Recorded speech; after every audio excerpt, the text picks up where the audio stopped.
Friends, நம்ம பார்க்க போகிற திரைப்படம் கொண்டல். கொண்டல்னா மேகம், கீழ்காற்று அது மாதிரிலாம் சொல்லலாம். ஸோ இந்த படத்தை இயக்குனது பார்த்திங்கன்னா அஜித் மாப்பல்லே, அஜித் மாப்பள்ளி, ராயல் ராபர்ட் வந்து கதையை வந்து எழுதியிருக்காங்க. நடித்தது பார்த்திங்கன்னா ஆண்டனி வர்கீஸ். அவர் வந்து பார்த்திங்கன்னா அங்கம்மாள் டைரிஸ்லாம் ஒரு ஆக்ஷன் ஹீரோவாக இது பண்ணியிருக்காரு. ராஜ்பி ஷெட்டி, ஷபீர் கலர்கல், சார் பாட்டல் நடித்தவர் மற்றும் கௌதமி நாயர். ராஜ்பி ஷெட்டி வந்து பார்த்திங்கன்னா ஒரு முக்கியமான கேரக்டர் நடிச்சிருக்காரு. நண்டு மாதவ், மணிகண்டராஜன், சிராஜ், சரத் ஷபா இவர் வந்து ஜெயலலிதா நடித்த ஒரு துணை நடிகர் நடித்தவர். ஸோ உஷா, பிரமோத் வெளியநாடு அது மாதிரிலாம் நடிச்சிருக்காங்க. இந்த படத்தோட கதை வந்து பார்த்திங்கன்னா வழக்கமாக வர ரிவெஞ்ச் கதை தான். ஸோ இந்த ரிவெஞ்ச் கதை வந்து பார்த்திங்கன்னா நிறைய படத்தில் நம்ம பார்த்துருப்போம். ஸோ அதெல்லாம் கூட ஒன்றும் இது தெரியல. இந்த படத்தை பார்க்கும்போது எது ஞாபகம் வருதுன்னு கேட்டிங்கன்னா பர்ஃபெக்ட் ஸ்டார்ம் அது மாதிரி படம்லாம் ஞாபகம் வருது. ஸோ இவங்க வந்து இந்த அச்சுதெங்குன்ற திருவனந்தபுரத்தில் இருக்க ஊரில் வந்து இவங்க ஹீரோ வந்து நிறைய ப்ராப்ளம்லாம் சந்திக்கிறாரு. அவங்க அண்ணன் வந்து டேனியல் கேரக்டர், ராஜ்பி ஷெட்டி டேனியல்ன்ற கேரக்டரில் அவர் வந்து பார்த்திங்கன்னா ஹீரோயிஸ் எல்லாம் பண்ணியிருக்காரு. இதை பார்க்கும்போது நம்மளுக்கு தமிழ் படமான கடலோர கவிதைகள் அது மாதிரி இதெல்லாம் ஞாபகம் வருது. ஸோ இவங்க வந்து பார்த்திங்கன்னா ஒரு சென்ட் மேனுவல்ன்ற ஒரு படகுல போவாங்க.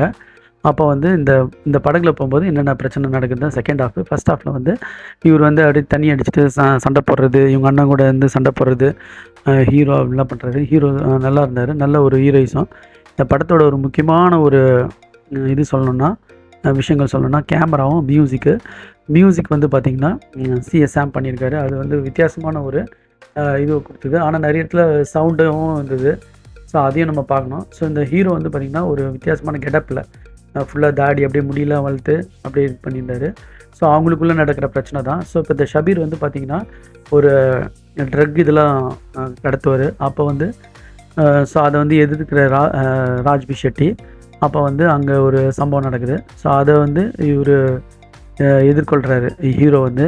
கடைசியில் வந்து பார்த்திங்கன்னா ஒரு அதை வந்து எப்படி இது பண்ணுற ரிவெஞ்சு தான். ஸோ யார் போட்டு தள்ளுறாருன்னு தான் கடைசி கிளைமேக்ஸு. ஸோ இது வந்து இந்த ஃபைட்டில் வந்து பார்த்திங்கன்னா ரொம்ப நேரம் இழுத்துன்னு போவோம். பர்ஃபெக்ட் ஸ்டார்மில் வந்து அதே மாதிரி அந்த மீன் வேட்டை அது வேறு ஒரு நடுவில் ஒரு தனி கலைக்கதை. ஸோ இப்போ வந்து பார்த்திங்கன்னா ஹீரோ வந்து ஏன் பழி வாங்குறாருன்றது தான். ஸோ அவங்க அண்ணனுக்காக தான்ன்றது வரும். இப்போ இன்னொன்று வந்து பார்த்திங்கன்னா இந்த ஷபீர் வந்து இல்லீகலாக சரக்கு ட்ரக்கு கடத்துவார்.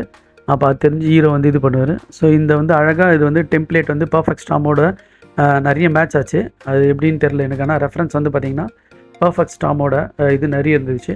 ஸோ அந்த செகண்ட் ஹாஃபில் வந்து பார்த்திங்கன்னா ஒரு மேரேஜ் சாங் வரும். அந்த இடத்துல வந்து அந்த பாட்டுக்கு டான்ஸு அதெல்லாம் வந்து ரொம்ப சூப்பராக இருந்தது.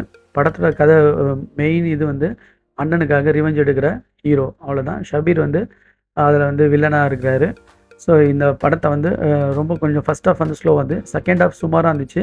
ஸோ மியூசிக்கோடு பார்க்கும்போது இந்த படம் வந்து ஒரு சுமாரான படம் சொல்லலாம்.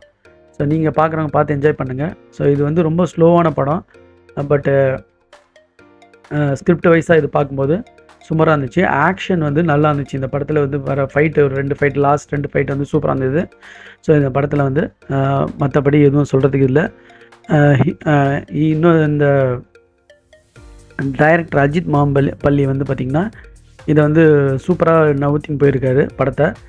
ஃபஸ்ட் ஹாஃபில் இந்த கதையே இப்படி நவுத்தின்னு போயிருக்காருன்னா ஓகேன்னு தான் சொல்லணும். ஸோ ஹீரோக்காக இது வந்து கொஞ்சம் போராக தான் இருந்தது ஃப்ரெண்ட்ஸ். ஃபஸ்ட் ஹாஃபோட செகண்ட் ஹாஃப் கொஞ்சம் சுமாராக இருந்தது. ஃபஸ்ட் ஹாஃப்லாம் ரொம்ப போராக இருந்தது. ஸோ நீங்கள் பார்க்குறவங்க பார்த்து என்ஜாய் பண்ணுங்கள். ஸோ அந்த வெட்டிங் சாங் நல்லா இருந்துச்சு.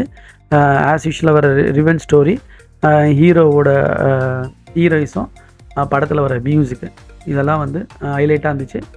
ஸோ ஃபஸ்ட் ஹாஃபோட செகண்ட் ஹாஃப் வந்து கொஞ்சம் ஆக்ஷனாக போச்சு. ஸோ நீங்கள் பார்க்குறவங்க பார்த்து என்ஜாய் பண்ணுங்கள். Thanks friends.